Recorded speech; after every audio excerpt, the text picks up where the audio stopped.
The next machine separates and weighs the portions to be packaged.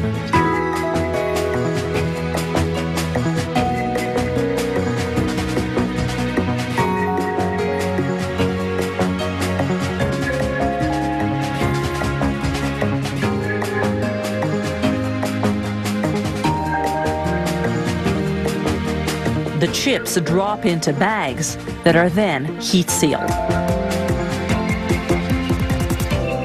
It's taken about 15 minutes to go from raw potato to potato chips. A lot longer than it takes to eat them.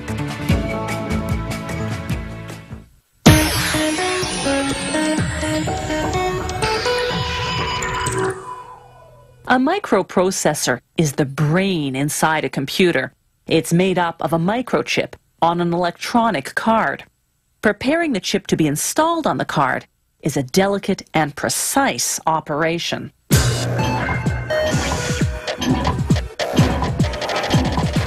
Scientists built the first computer in 1937, but it could only do algebra. The first general-purpose computer in 1946 was the size of 20 refrigerators. During the 1950s, transistors replaced bulky vacuum tubes. Then integrated circuits replaced transistors. But the biggest breakthrough came in 1971 with the microprocessor. All the components on one minuscule chip. That's what made the personal computer possible.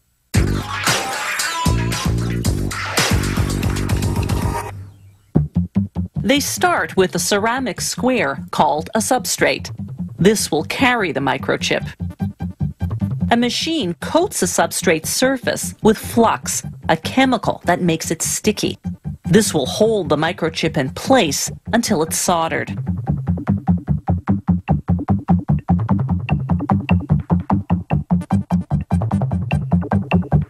The factory receives the microchips ready-made with all the circuits in place. They place a microchip on each substrate.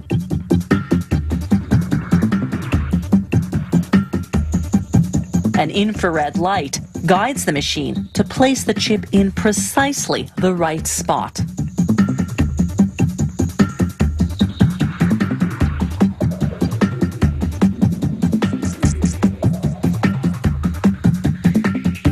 They pull a sample from the production line to further verify the positioning with a microscope. Next stop, a soldering oven at 365 degrees Celsius. The heat melts tiny beads of tin positioned on the chip, binding it to the substrate. Next, they prepare to solder an aluminum cap over each microchip.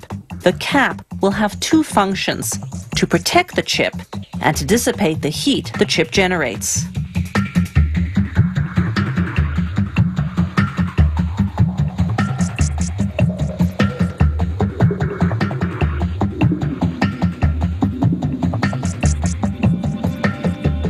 A robotic arm picks up 4 caps at a time and positions them over the microchips.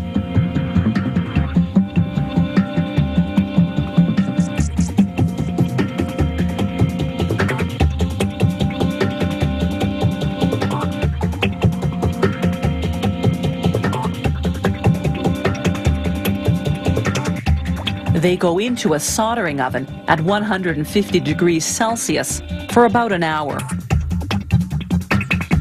The next step is to create the electrical connections that will later link the microprocessor to the computer's electronic card. They start with tiny cylindrical pieces of tin called columns. Tin conducts electricity. A giant suctioning sieve vibrates the columns until they fall through the holes. This lines them up vertically so that they can be attached to the substrate. A machine spreads a thick adhesive paste, then attaches the vertical columns in it from underneath.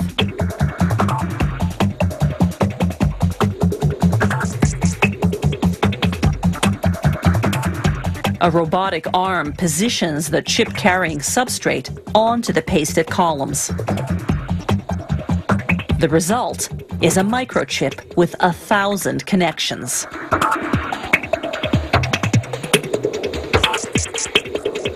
For even more connections, they use tin balls instead of columns because balls are sturdier and more reliable. They too go through a suctioning sieve, only instead of paste, they're stuck on with flux, that sticky chemical used earlier to position the microchip onto the substrate.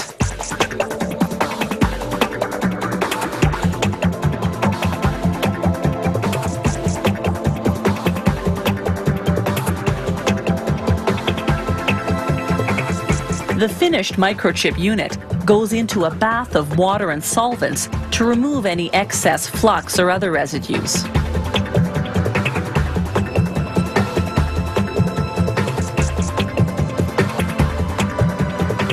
Last stop, quality control testing. Up to 12 hours in an oven heated to 140 degrees Celsius. From here, the microprocessor unit goes to another factory where it's soldered onto an electronic card, which then goes into a computer.